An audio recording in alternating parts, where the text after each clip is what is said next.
Intentional means done on purpose or deliberate.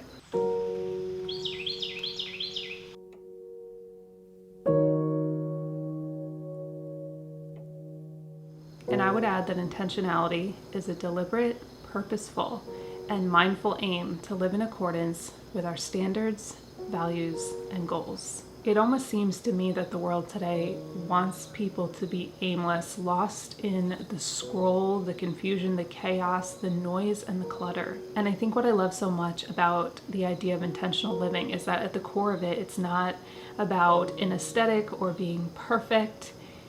It's about making deliberate choices and having those deliberate, purposeful choices add up every day to become habits to create a fuller life.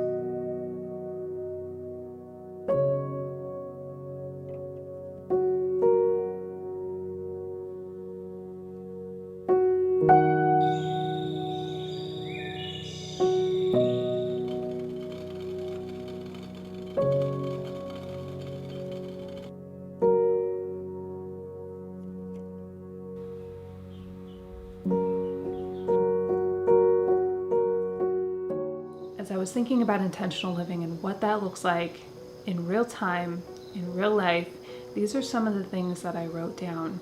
One is clarity.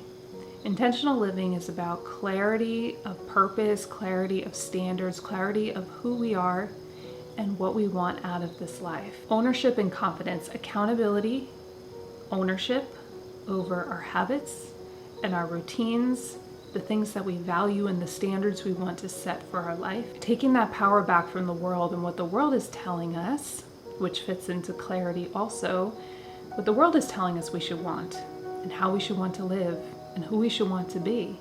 Getting that clarity apart from the noise of the world on who we actually want to be and the standards that we decide we want to set for our life. And as we build those routines and those habits, we can walk in deeper confidence in who we are and that we were made for a purpose on purpose. Standards and growth, which I think really go together, because as we begin to establish who am I here to serve? What is the purpose that God has put me here for? What are the things that are important to me? What are the priorities that I want to hold on to and nurture and grow in my life? What are the things that I know that I can take ownership over and be better at? And what steps can I take to be deliberate and purposeful in getting to that goal? Values and lifestyle, because the values that we hold on to will eventually become our life. They will become our lifestyle. They will dictate the things that we begin to prioritize. And the world is constantly trying to tell us what our values should be. And so it's good to take those moments in the quiet, listen for the voice of God, assess the things that we've done in our life, the things that have not worked, the things that have not served us, others, God, reframe and reassess. Are these things that I'm eating serving the greater purpose of my life? Am I being deliberate in what I'm eating, in my relationships, in how I am living, in how I am getting to the goals that I want to set for my life? These little things that we begin to set our heart on and aim towards will eventually become our lifestyle. Those little decisions will become habits, which will become routine, which will become lifestyle. And that is deliberate choices to meet measurable goals and standards, because before we can get to our ultimate goals, there are going to be so many little goals along the way. I have big goals for continuing in my healing journey, for my marriage, for my business. But I've learned that along the way, there needs to be measurable goals set on a daily basis to make those deliberate choices. Because if we're just looking towards that big goal, one, it can get very overwhelming. And two, sometimes instead of making the little choices along the way to build those healthy habits and routines, we just want to kind of fly at the thing way off in the distance. And we can easily become discouraged when we do that. And so building solid foundations of intentionality, being purposeful, deliberate, and mindful, those measurable goals will stack up to help us get to the goals that we have set in the future, because it's about being present here today and making those good choices here today, because we do not know what tomorrow holds. Intentional living is about maximizing time, making the most out of the moments, being present in those moments, taking our mind from all of the chaos going on and being able to hone in on the little things that make life beautiful, the things that we see as simple, the things we may pass over every day.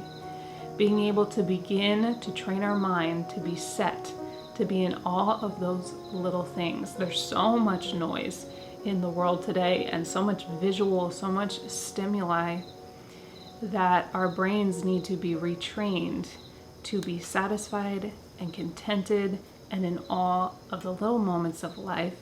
And it's so, so good for your brain, for your nervous system, to be able to retrain it to come down into that space every single day and be present in those moments. And intentional living is about actions set to intentions. So we are matching up actions to the intentions of our heart. This is true of everything in life. All of the actions that we take begin as an intention. They begin as a thought, as a feeling, and then eventually, most times, they make their way into our actions. And so we need to, one, be deliberate and mindful during the day what's going on with our thoughts and our emotions, because that's where so many of the things of life flow out of and start. And become more deliberate and purposeful and mindful people as to what is going on in those inward parts. And then creating routines, habits, and actions that we can set to those good intentions that start in our heart and in our mind. So 4 little things here: setting standards, measurable goals, things that we can get done. We can start to make those little changes. Daily routines and habits. Routines are actually very healthy. They will change in different seasons of life, and that's okay. But having little routines is so good for the nervous system, for balancing cortisol, for being on your healing journey, for achieving your goals. Routines are really important and healthy. And setting up your environment and your space for success. It is very hard to achieve all of the things that we want to achieve when our environment is chaotic and cluttered. And so starting with the foundation of the environment around us, what are we listening to? What are we looking at? What does the space around us feel like?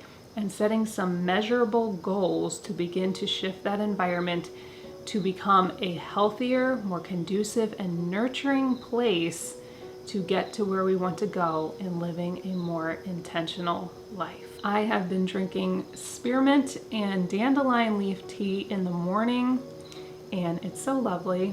I wanted to thank all of you so much, as always, for coming back to our little house on the mountain. If you're new here and you enjoyed today's video, I would love to have you subscribe so that we can visit again. All of the information from today's video, our website, all of our courses and our digital products are on our website at ourlittlehouseonthemountain.com, and you can find those in our description box and in the comments below. I appreciate you all so much and love you, and Lord willing, I will see each and every one of you, beautiful and precious souls, right here on the next one. Bye, friends.